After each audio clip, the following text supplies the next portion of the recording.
Hey, what is shaking? And welcome to the Fun on Purpose podcast. I am Christopher Bruce. Sitting next to me is the Godfather of Fun himself. You don't have to kiss the ring, but you should give this man some respect. He founded the Fun Department, and he has been on a mission to make teams happier, healthier, and more connected for almost 20 years. So you know what you're talking about, and I've been fortunate enough to be along that ride as well.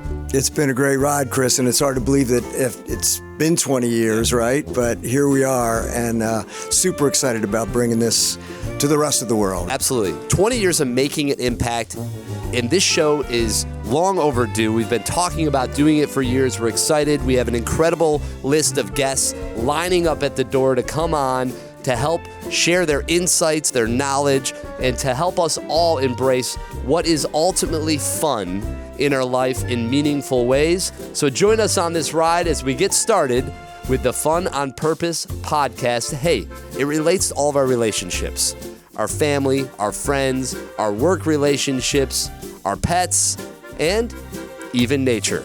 Everybody needs a little more fun, man. You know, listen, look at me in the eyes and tell me you don't want more fun. You know you do, so let's get rolling. This is the Fun on Purpose podcast.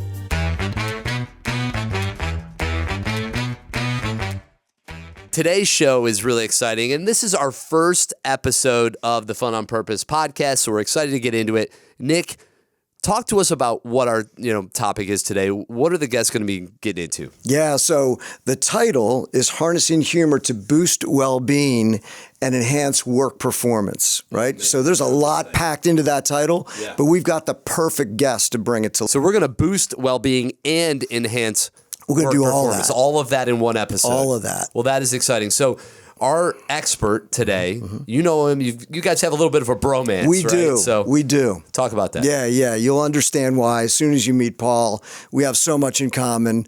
So great guy. Just like you and I when we first met, instantly attracted. It's positivity. It's good vibes. It's, trying to do the right things in the world. So that's what Paul's all about. Good vibes, and I was attracted, attracted to that right away. We met at a conference years ago and have been, friends and colleagues ever since. Well, humor is a beautiful thing. I think it's one of those things that makes our lives richer, fuller. Absolutely. If we can embrace it. You always like one of your the friend that has the sense of humor, right? Yeah. Everybody kind of gravitates. And he does, man. He practices what he preaches. He's awesome. So. But it's but how do we tangibly utilize that to make our life better, right? So that's what it's about. So Paul Osincup is the guest that we're bringing on today. And let me just give you a quick little bio on Paul before we bring him on. So Paul is a corporate trainer, humor strategist, and author of the new book, The Humor Habit.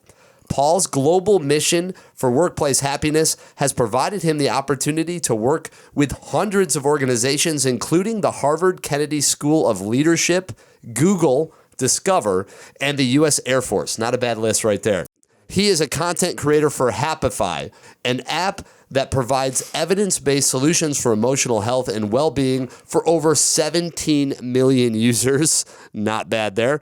Paul is also the past president of the Association for Applied and Therapeutic Humor, an international organization dedicated to the study and application of humor to enhance health and human performance. Paul's work has been highlighted in the New York Times, Forbes, his mother's refrigerator, and here today on the Fun on Purpose podcast. We're excited to bring Paul in, and let's start talking about some humor. If there's ever a time where we all need a little more humor and fun in our lives, I think it's now.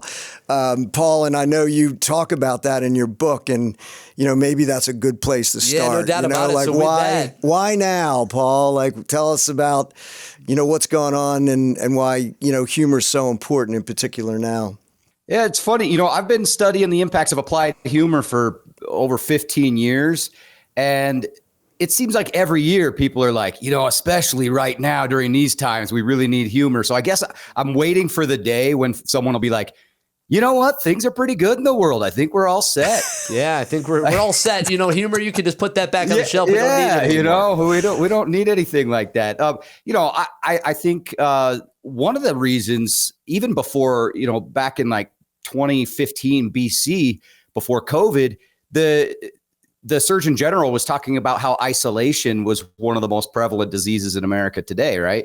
And I think the isolated nature of our workplaces doesn't help with our overall well-being and happiness. So there's that. There's we've never been exposed to more things across the world at one given time than we are. It used to be when I was a kid, like, whatever's in the newspaper or on the evening news, you kind of know about. But now it's like everything all at once, all the time is going on. So it never stops. There's a lot going on. It's always constantly coming at us. Yeah. And a lot of negativity, right? Yeah, absolutely. So how do we combat all of that, Paul? I mean, when we talk about humor, how important is it?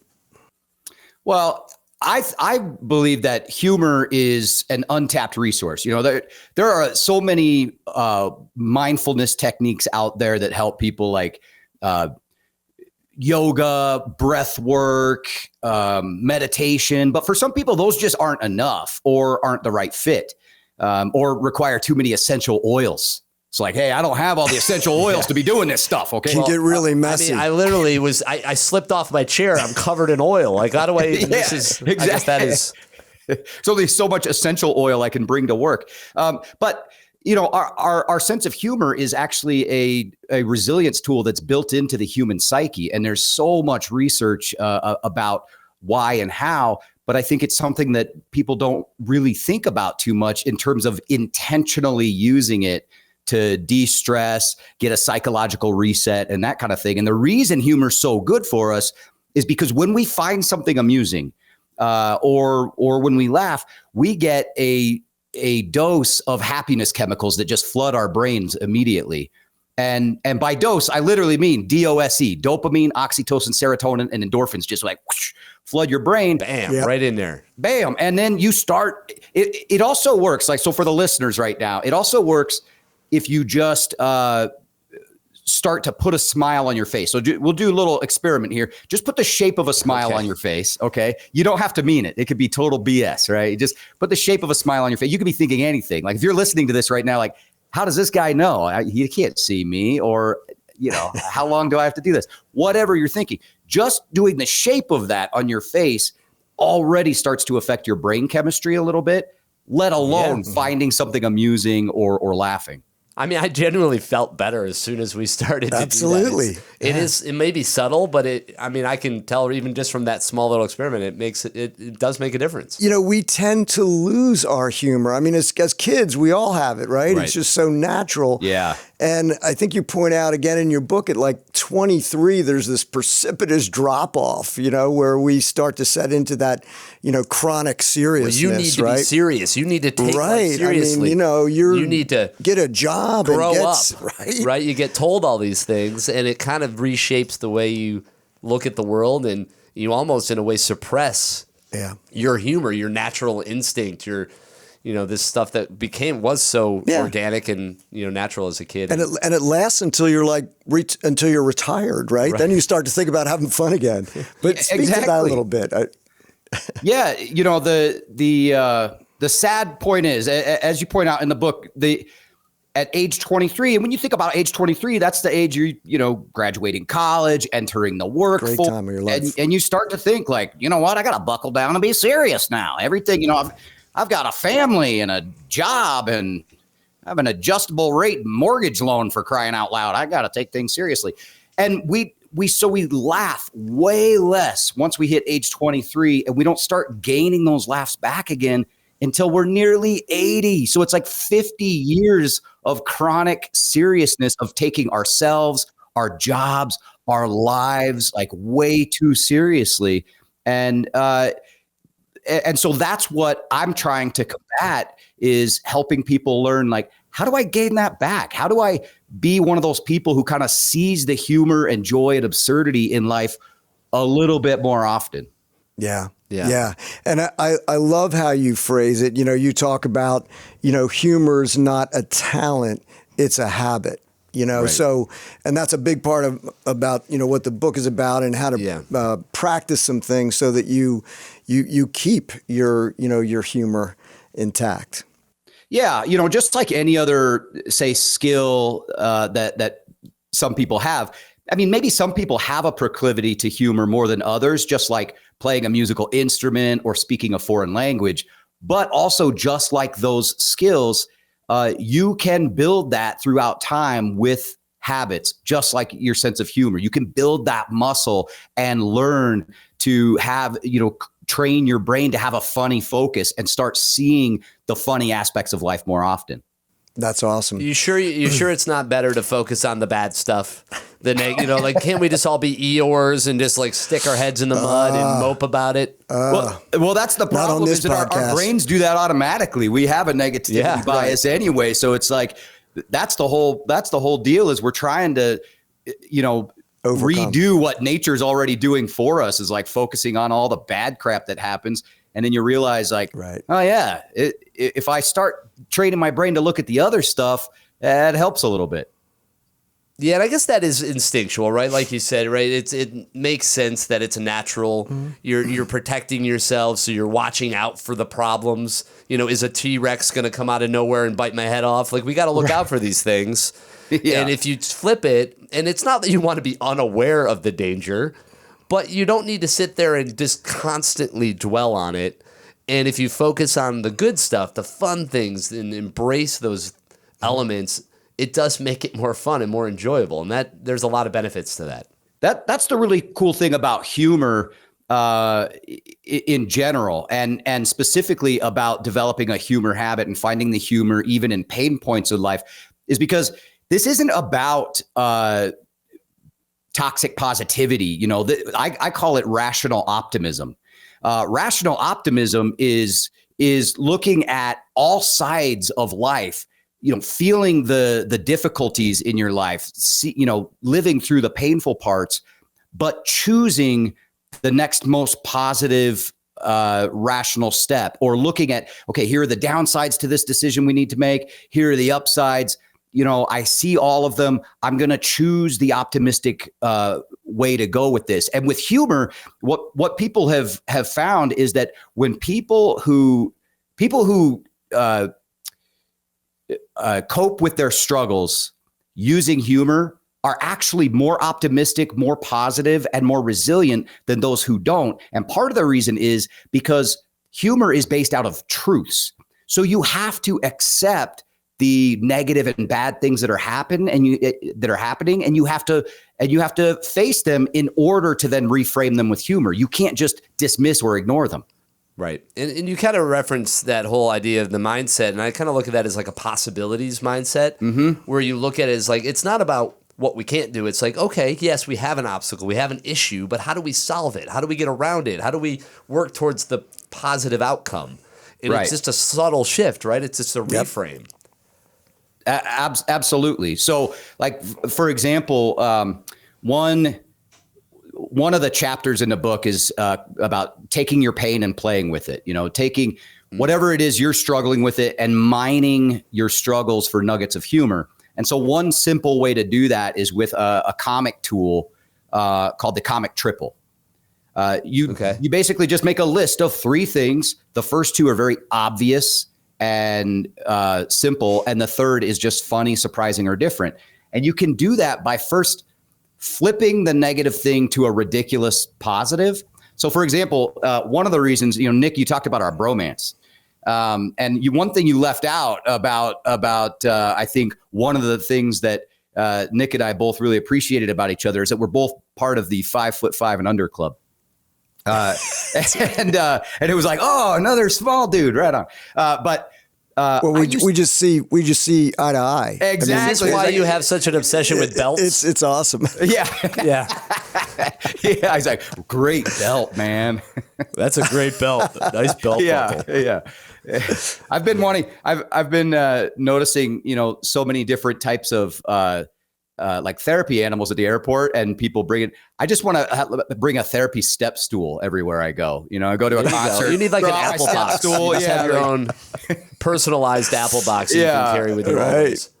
I'm 5'4", but I identify as 6'3". I need to get up on here. But that's kind of like Tom Cruise, I guess, really, right? Yeah, right. Yeah, exactly. 5'4", but identifies as 6'3". That's a little bit like that for sure.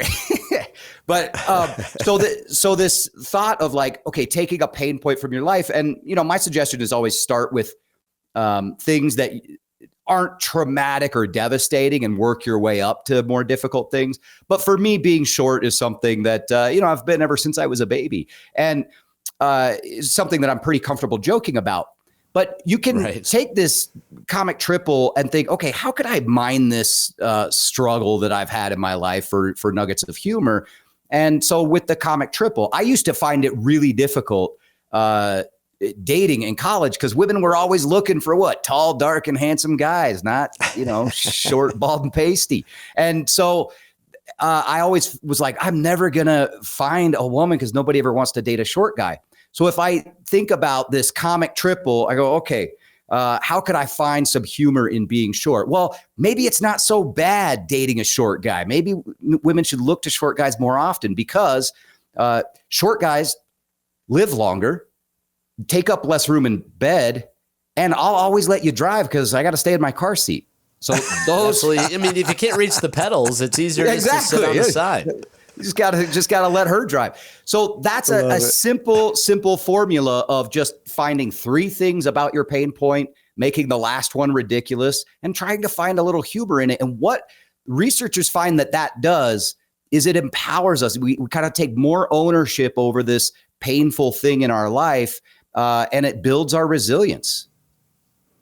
Well, and it also speaks a little bit to overcoming some insecurity, right? When you're able to embrace these things and just own who you are authentically, that's always a good thing. And I think people appreciate it when people are comfortable, with who they are, no matter what that is. That usually emanates a good vibe and makes us relatable, makes us approachable and likable. And it allows us to just relax a little bit. I think in general, the world just needs to take a deep breath in and a deep breath out, and just relax. I honestly think it's, humor has saved my life on a couple of occasions. I was accosted or mugged a couple of times over the years, and I used humor to defuse the situation. And the one time there was these 3 giant guys and they wanted to take my coat, and I'm like, there's no way, man. There's no way my coat's going to fit you guys. Well, you guys are way too big. There's no way. What are you going to do? Come on, and it's raining. You're going to take my coat. Are you kidding me? Yeah. They were so unnerved. You're like, what, they were like, what is up with this little guy, man? And they just parted ways and let me go. So anyway, I think you can use humor in so many ways. Yeah. Well, I think it was Jeffrey Gitomer said, the end of laughter marks the height of listening. So what you did, you got those guys' attention, right? Like you made them think. Maybe they weren't laughing. You surprised them. Yeah, but you surprised them with a little humor, and all of a sudden they're listening to you like, oh, crap, what the hell are we doing? And this guy's right. It was a perspective, right? It shot a little burst of perspective into that moment, and it made them second guess and think, what are we doing here? Yeah. And that's maybe sometimes all you need, right? Yeah. What am I going to do with a tiny little Ken doll coat? You're right. I don't have anything that's going to fit. This is ridiculous. I need a bigger jacket. All right. Next guy. Yeah. Good for you. So they hit on somebody else. Yeah. But I'm really curious too, Paul, about, leadership, right? Because, there's a real opportunity, I think, and we've all met leaders who really embrace humor, and they tend to run very successful, organizations and have happy employees and so forth. So talk to us a little bit about humor and leadership. Yeah, we started to kind of dip our toe in that just there. As Chris, you were talking about how it warms people to you when you don't take yourself so seriously. And there's plenty of research about that people who are in leadership positions who are able to use humor effectively, particularly at their own expense, it reduces the hierarchical social distance between employee and leader, but it also, the employees end up seeing that leader as more credible, more competent, and their teams are more engaged and productive. Leaders who use humor and don't take themselves as seriously, as opposed to leaders who are just all about the numbers and all about, we've got to be more productive and sales goals and that kind of stuff, and just take things way too seriously. Yeah, it's like humanizing, which is an interesting idea because you kind of reference what theirs feels very robotic, right? And, if you're too serious and you're this, it's not natural. It's very forced. Yeah. And it's like you've taken on these personality traits because you feel like that's how I have to do it, but it's not relatable. Yeah. Yeah. It's funny. If you ever ask like a toddler to imitate a grown-up, that's what they do. They get real serious and they're like, they start bossing people around. Like, you go do this, you pick this up, you clean your room. And it's like, I've worked for bosses like that. I'm like, you seem like a toddler that's imitating a boss. You don't seem like yourself. My 4-year-old, her like she hates it, or she actually really reacts when like either myself or my wife use our serious voice, and she reacts so quickly to that, and like it's like a flip. She's like, "No, don't use your serious voice," and it's like, well, if you would just listen, we wouldn't have to. Right. But it is a real thing, and it's funny that you say that because I can relate in my own experience that there is very quickly a trigger when that flips, and there is a difference, and it's recognized. Yeah.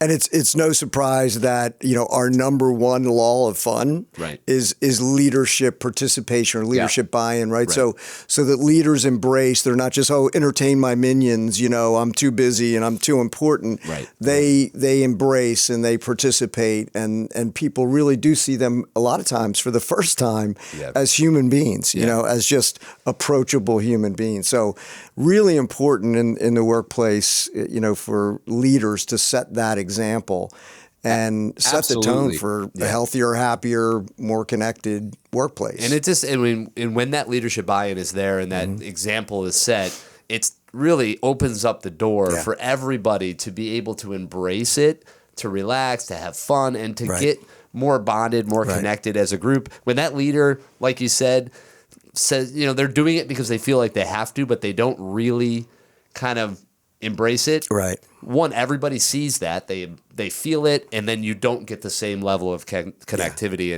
and result. Yeah, no doubt. Yeah, it's pretty simple. and it's the same with humor. Like you have to have leadership buy-in, and it's more even. To me, it's more than just buy-in or permission. Like, oh yeah, I'm fine if my employees have fun or use humor at work. I think that's great. It's like they have to participate in that. I always say your employees have a sense of humor. They also need a sensei of humor. They need somebody who is there leading the ship, participating, being a part of it. Way. Right. And that's different for every leader. Some leaders are naturally really gregarious, off the cuff, funny, and others might not be that way. You might tend to the more serious side or be a very practical, logical minded person. And you're like, I don't know, humor's not my forte, which is fine. You can be more pragmatic about how to involve humor in your leadership style or at work. One of the chapters is I have this 6-step laughter formula, and the A is ask for help. And that it just doesn't have to be some covert mission. Like, I want to use humor at work, but I'm not going to tell anybody. No, you can let people know this is important, and like, hey, I want to make this a more fun workplace and add a little humor to what we do. Can you help me? Because for every serious leader, there's probably a team member like me who's just bouncing off the walls. Like, I'll do that. Yeah, sure. I'll make some funny signs. Just begging for an outlet. Like, come on, let me do it. I'm in. Yeah. There's always one employee that's holding court with everybody anyway. Like, use that. Right. For something. I worked as an associate dean at the Culinary Institute of America, and our dean of culinary education, Chef Scott, he was one of like 60 certified master chefs in the world. And he, very serious guy. And that was a very serious institution. We're talking all chef whites. Yes, chef, no chef, very militaristic. And, everyone took him very seriously. He took his job very seriously. And he and I had a great relationship. And I would bust his chops. I called him the Dean of Cuisine. I'm like, hey, the Dean of Cuisine, what's up? And we would have jokes together. He said to me, he goes, Paul, you're like the only staff member that ever jokes around with me. Nobody else does. Why? And I said, well, because you're scary and you carry knives, I got to disarm you a little bit. Yeah, exactly.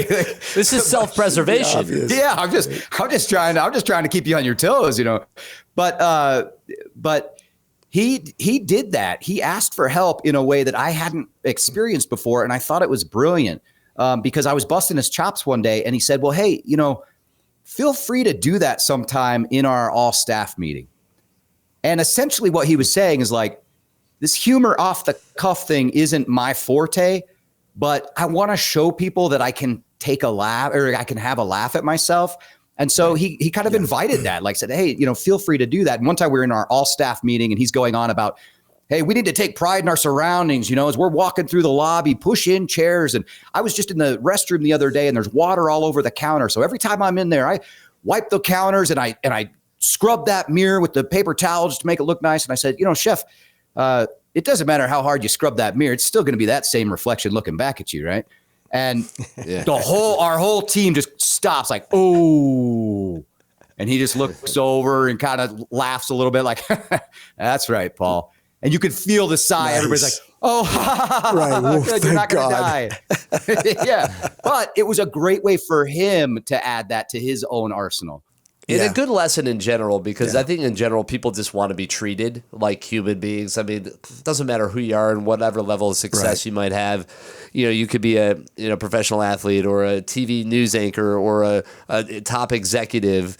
You really appreciate and you yearn for those real organic human moments. And when people are too on edge and too kind of reserved, they're not acting like themselves. Yeah. It's not as good. I mean, they just want to relate to people as well, and they are human. So don't forget that if you're watching this.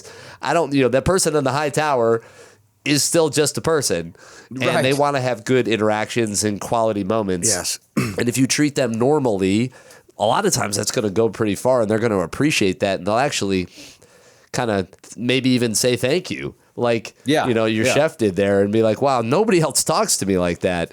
And that's because everybody else is so nervous and so tight and just scared to do it.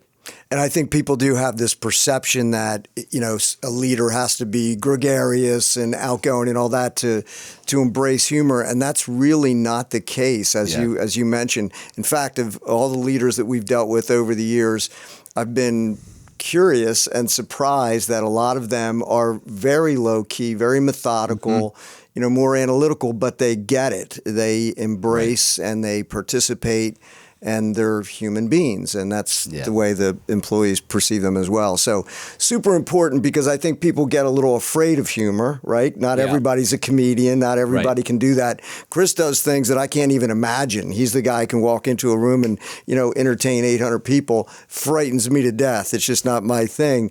Paul, you're, great stand-up. You got it. But I know plenty of people that have their own play personality, their own humor style, and can use and practice all the things that you're talking about. So how do we embrace humor, right? How do people do it? Yeah, give us some habits and some things that our audience can take away. Yeah, I think, from the start, if you are somebody who it's like, humor's not a huge part of my life, or my brain doesn't automatically go to that kind of fun, creative humor place. I think it starts with immersion, just like learning a foreign language. Like, just consume more humor. So that means do a humor habit of one of the things that I think is really helpful is getting a humor homie. And this is just a friend who the two of you can do it just for a week if you want, or a month. Just agree that each day this week or this month, we are going to find something funny, send it to each other. And the key is with no obligation of response. Because sometimes it's like someone sends you that video and they're like, why didn't you laugh at the cat video I sent you? And you're like, I got crap to do. But this is more to build the habit of seeking out some humor each day, and also build your arsenal of some funny content that you have. Or going through and funnying up your feeds on social media. Like if your social media is all news clips, or you've been shopping for shoes lately and it's all stuff about, more shoes that are on sale, then your whole social media feed is going to be shoes and news until you do something different. So just go through and shoes and news. All got a nice ring to it. Maybe it's some news about shoes. Yeah, we could have literally a whole feed about the news on shoes. The shoe news. Here we are, Zappos today. But those are kind of some nice beginning habits just to build your arsenal of consuming some funny content. Another good one is like, I call it a comedy chaser. So being mindful of whatever your screen time habits are. We all have our guilty pleasures. Make the last screen time you have of the day be something funny. And so after you binge that, true crime drama, or you're watching, an hour of news or whatever, and you're like, okay, don't go to bed with that, because you've already then built up stress-inducing chemicals in your brain watching that. So just do a little palate cleanser with a couple funny TikTok videos or Instagram videos or whatever, and you replace those stress-inducing chemicals with stress-reducing chemicals before either going to bed or even going to work or going to bed at work. Yeah, I think reducing your stress before bed sounds like a pretty good idea. So that's something simple, you can do is embrace something lighter. Another fun one that I think is pretty cool is something I call the humor jar, because a lot of humor just happens in our lives randomly, spontaneously. And we know from positive psychology that if we can learn to savor moments of joy, we get a huge psychological boost from that. So this is a way to take advantage of that and also remember some of the funny stuff that happens. So you just have you could do this at home with your family or in the workplace. I've got a lot of clients that do this in meeting rooms or in the lunchroom or whatever. You've got a jar, slips of paper, and then when something funny happens, when the boss says something funny or someone does something funny, you have a laugh, enjoy it, savor it, and write it down, put it in the jar. And then depending on how many people you have doing this, you come back to that jar at the end of every month or quarter or year and relive all of your funniest moments from the year, which then you're double dipping on the happiness. Little extra value from the fun. Nothing wrong with that. And that's smart because it allows you to go back, relive that laugh and have it again. And, maybe you slip down the stairs or something and you got a mark on your side and write that down. And then you go back and say, oh my goodness, wasn't that hilarious when I did that? Absolutely. And it does start to train your brain because inevitably what'll happen. So I'll give you an example. For a guy who talks humor for a living, I suffer from chronic seriousness. I mean, this is part of the reason I became so, just had this nerdy obsession about it, is because I have this balance of like, I want to be taken seriously and do a great job. But I also just want to chill and be myself and be goofy. I was early on in my career, I had this great opportunity to speak at this huge event with like 20,000 people. There's all these executives there. So I was just in full chronic seriousness mode. I was like, I am going to network like nobody's ever networked before. And I am handing out my business card right and left. Anyone that made eye contact, like, hey, my name's Paul. I'd love to work with you. Hey, my name's Paul. And I was speaking with this one executive. And as he started to walk off, I go, hey, wait. And I reach in my pocket and I hand him my hotel room key. And he looks at it and goes, oh, that escalated quickly. And I was like, oh God, no. Oh, sorry. And I'm like, reaching out. I was like, oh, I meant to give you my business card. And I got so flustered. My neck got red. My face got red. And it's obviously a funny moment, but my brain was not operating in funny mode. My brain was so serious and playing it out like I was the lead actor in some drama. And it was like, you ruined your great shot. I mean, you idiot, and I was beating myself up over it. But this was at a time when I was doing something I call a 3 funny things intervention of writing down 3 things every day that you find funny or amusing. And before long, I remember the switch of my brain where I was like, I'll be writing this down later tonight. And that's when I knew my brain made the connection before I really even thought of it. Of like, no, chill, dude. This is funny. This was a funny thing that happened. Yeah. And it was not a big deal. The guy was cool, and he kept our room clean. So, yeah, exactly. I mean, listen, it was a good time by all, right? And, I think what's nice about that is you just got to embrace it. Things are going to happen. Don't take yourself too seriously. Lean into it, enjoy it, appreciate it, and if you make it a habit, it becomes easier. It becomes more natural, and every day you're not going to sit there struggling to find the joy, in these moments and in life. Yeah. And that habit, writing down just for 1 week, 3 things that you found funny or amusing, people who did that just for 1 week increased their overall happiness and decreased depressive symptoms for up to 6 months, because you're literally rewiring your brain to start noticing the absurdity and funny things in life more often. Yeah, I think I'm actually gonna start a humor jar tonight at home. I love it. And we maybe all in should. the studio as well. So we'll do both. I'm gonna do 2 humor jars. Right. Nice. And I think my 4-year-old's gonna love this because she is naturally really funny, and I just hope she doesn't lose it. Right, like we're talking about. It is organically natural. She even says, "Oh, is that funny?" Like she's really consciously aware of humor and loves it and embraces it, which I love. And the humor jar, I think we'll have fun with that. And I can only imagine her being like, "Ooh, we need to put that one in the jar." So I can see the value in that right away. I can't actually wait to do that. And we encourage the audience, obviously, to do the same, right? Like just put some of these habits into practice. And, the book is full of them, which is awesome. And by the way, Paul, it's such a thoroughly good read. It's so entertaining. It's so human. It's so you. It's awesome. So a fun read and a great book, but it's chock full of really practical things that we love can a good tangible takeaway here at the Fun Department and on the show. And, that jar is just a great example of that, but the book is full of them. Yeah. So where are they able to find the book? It'll be on Amazon, I'm sure, and all the other normal places. But talk a little bit about the humor habit. Yeah, you can. Well, I wrote the book specifically because there's already a lot written out there about why humor is so good for us and the great benefits of humor. But there's not so much written about like, okay, well, how do I do this? And how do I enhance my sense? Yeah. Right. It's like, when am I supposed to just laugh things off? Like when I lock the keys of my rental car in the trunk before I'm supposed to take it back to the airport. Like, I've actually got a good one. Silly. Yeah. So side note, really quickly, we'll get back to that, is I was in Oregon on a trip. Back then we were touring, and I had some friends out there, and we did one of those river rafting kind of float things. Yeah. Well, we had everything in like the little bag. We were on the river for 3 hours. Literally, as we're coming off, my keys to the rental car flipped out and into the bottom of the river, and we lost them.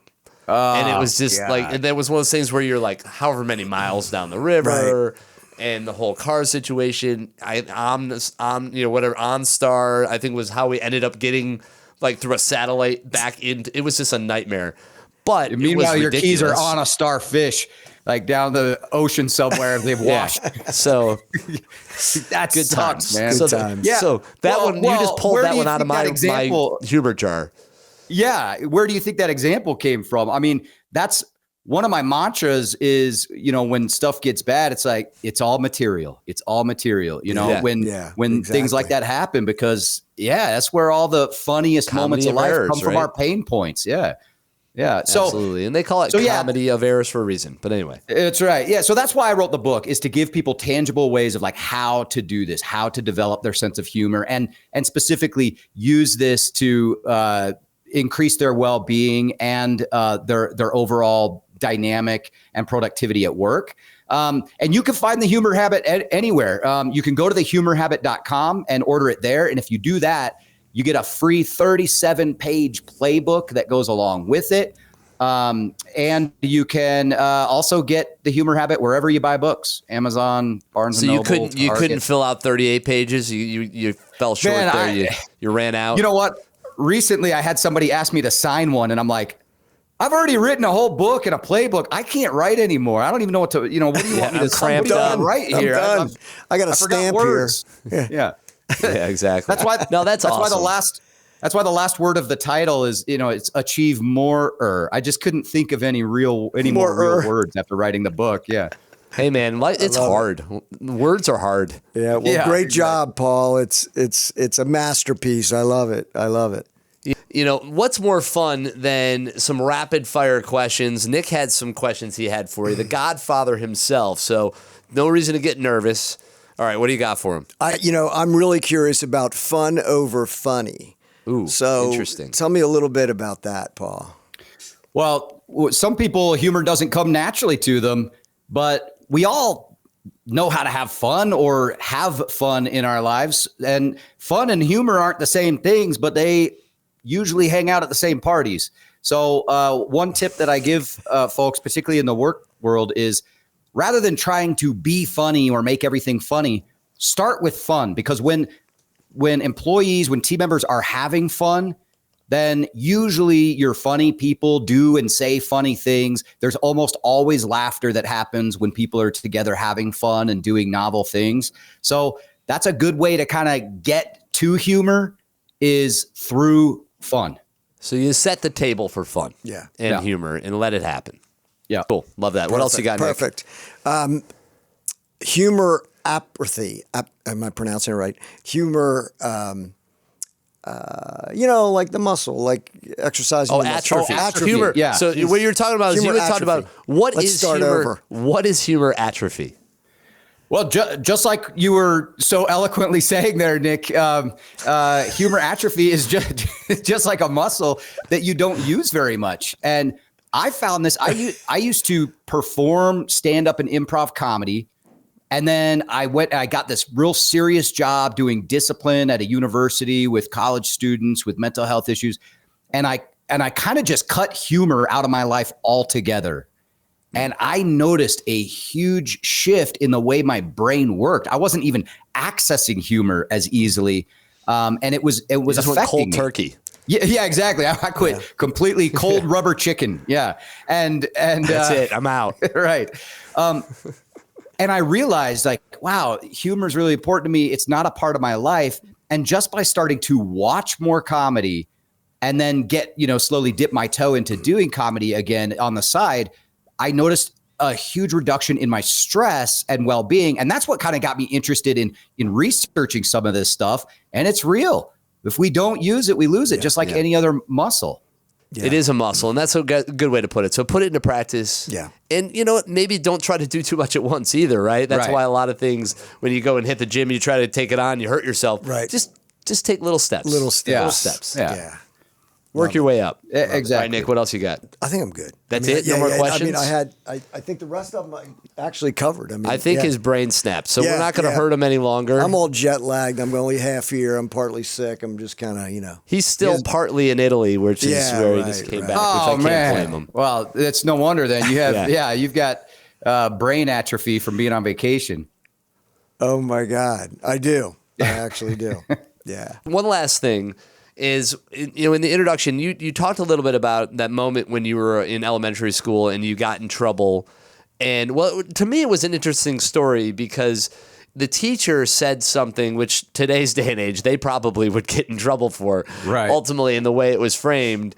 And it kind of put you on the spot and embarrassed you in front of your classmates. Yeah. And it was something along the lines of having diarrhea of the mouth because you were just probably blabbering and going on. Right. And your reaction was, one, recognizing that you felt embarrassed. Yep. And that now everybody's eyes were on you, but your instinct wasn't to lash out or to cry or to pout or to maybe kind of get lost in the moment. You reacted by saying, "Oh man, I must have got a little on my chin." Right. Which was funny and a good retort. And then obviously everybody in the class laughed out loud, which is pretty good for a third grader. And then in that moment, the teacher, in my opinion, reacted maybe not the way they should have probably embraced it because realizing what they did sent you to the principal's office. Yeah. So talk a little bit about that moment and what that meant for you and kind of what that set you off to understanding the power of humor in your life. Yeah, it stuck with me ever since then, that moment, because you're right. When she said you have diarrhea of the mouth, I remember feeling like, oh my God, I'm on the defensive. And, my reaction is, oh, sick, it's running down my chin. And everyone laughed. And I realized, looking back now, though, that I was using humor as a coping mechanism to get out of an uncomfortable situation. And while that specific type of retort or whatever isn't, that wouldn't be wise in a workplace or something like that. Hopefully I'm not, people aren't telling me I've got diarrhea of the mouth at work. Although I am a speaker. I have diarrhea of the mouth for a living now. So Miss Temple might have been onto something. Well, is it weird to choose diarrhea? Yeah, exactly. Now I just choose my diarrhea carefully. But I know now, looking back and having researched this so thoroughly, that I was coping with an uncomfortable feeling using humor, in real time. And I think that we can choose to do that even if your brain doesn't think of it in real time, like mine did as a kid. Even looking back at a stressful moment and going, what could I have done in that moment that could have been a funny or a light way to deal with that stressful situation? That has huge impacts. It's called humorous reappraisal, and it actually increases our overall positive emotions and decreases negative emotions, looking back at stressful situations and reframing them with humor more than just regular cognitive reappraisal. So it's a tool that we can use even in retrospect, looking back at stressful situations in our lives. Yeah, I love that. And that ties back obviously to that story where those guys were trying to take your jacket and you were able to use humor to get yourself out of it and to diffuse the situation. So I love that idea of going back and intentionally thinking, how could I have used humor effectively in that situation? And that in itself will have a positive impact. And I can give you a work example of that too, because in some of the workshops that we do, I'll ask people to think of a time when their brain made their life into a drama, and maybe they built something up that as way too stressful or way too much of a thing. And they look back and go, I wish I could have handled this with some levity or not taken this quite so seriously. And there was a woman who shared that her whole team, they were supposed to go do like a team lunch outing. And an email went out as saying that, okay, there's a new place we're going for this lunch outing. And it went to everyone but her. So she ended up eating lunch by herself across town at a different place because she didn't get the email, and everyone else went and had a fun team lunch together. And people were apologetic. It was a total accident. Everyone was really nice about it. And she knew that it wasn't done on purpose, but her brain like held on to this grievance. She was so pissed about it. And she went back to the office and even gave her colleagues the silent treatment. And she's like, I wish I could have just come back and like made a joke or laughed it off, but I just wouldn't let myself do it. And I hung on to it. So she did this humorous reappraisal and tried to think of like, what could I have done or said to laugh it off? So her humorous reappraisal would have been going back to the office and saying, oh, thanks. That was the first hour I've had to myself in 20 years. Or, another one was, well, it made splitting the checks a lot easier. She could have sent an email to the whole group and saying, hey, just so you know, I'm going to be eating lunch over here if you don't want to go there again. Exactly. That'd be great. So there's so many different ways to do that, looking back at a situation. Yeah. And what it does is it gives you the power back. And it also now helps you associate that situation with less stress and anxiety and take a little bit more power over like, okay, this doesn't have to define me anymore. And it helps train you for next time to maybe not take things quite so heavy. Yeah, and it also helps those that, were on the other side because they felt bad about it. So by doing that, you allow everybody to just breathe and understand, hey, no harm, no foul, moving on. And we can just sort of go to the next thing and not have to worry and hang on to that feeling and those emotions. And I think that's one of the biggest things is our brains do this to us. They start filtering our life as though it's a drama. And that's a realization I had when I was a young professional, as I was getting caught up in gossip and drama and the chronic seriousness of my work. And at some point I realized I don't want to live my life as an actor in a drama just to reach the end to find out that I was the director and it could have been a comedy. And anybody can train their brain to make life more of a comedy more often. Absolutely. We have that power. We have those choices. We just have to recognize that it is a choice. And yes, we're going to have our initial reactions, but it's how quickly you reframe it and take the next steps that makes all the difference. Yeah. And the more you practice it, the more quickly it'll happen. They say comedy equals tragedy plus time, but what they don't tell you is that the time is up to you. Yeah, and we're just excited that we could share some of this insight. I mean, again, we encourage you to check out Paul and everything that he has going on with the book, but also how do they follow you? How do they engage with you across platforms? Yeah, you can just either go to my website, paulosincup.com, or I'm on pretty much every social media channel at Paul Osincup. I'm the only Paul Osincup in the world, so that makes it real lucky for me. Easy to find. So I'm just at Paul Osincup. Yeah. Yeah. Is it Osincup half full or half empty? Oh, it's definitely half full. Yeah, that's a really good question. I guess it depends on the day. That's like the engineer. It's like the optimist says the glass is half full. Pessimist says it's half empty. Engineer looks at it and says, this glass is clearly twice the size it needs to be. There you go. I'm just glad I have a glass. Yeah, exactly. Seems like a good thing. So, Paul, if you can, any last words for those listening? Any encouragements? Anything related to humor and what they should do to embrace it? Like any skill or habit, some of this stuff doesn't come easy at first. Like trying to find humor in life or in your pain points, but we're talking about rewiring your brain. And when you think about the neural pathways in your brain, those neural pathways, when you're trying a new thing, like say play the guitar or whatever, those neural pathways are more like a dirt road. It's bumpy and clumsy. Yeah. But then the more you do it, that road gets paved. And eventually you have an information superhighway, and those neurons are firing on funny and making you hardwired for humor. So just keep at it. Keep trying to look through that, funny focus of life and, do the habits in the book. And I promise you'll start noticing a huge difference. Hardwired for humor, man. I love that. Hardwired. I want to be hardwired for humor. I mean, I feel like we kind of are. Absolutely. But, you still got to practice it. Hey, listen, pave your road, work it. It's worth it. At the end, the payoff is there. So embrace humor.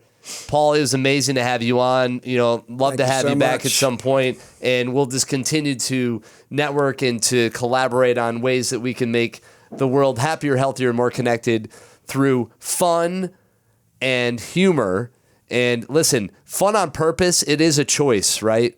So embrace that. Make the decision to be happier and healthier today. Paul, thanks so much for coming on the show. Nick, it's the start of a journey. I love it. More to come. And a wonderful first guest. Thank you so much, Paul. Appreciate you. Thanks, guys. Thanks for having me on.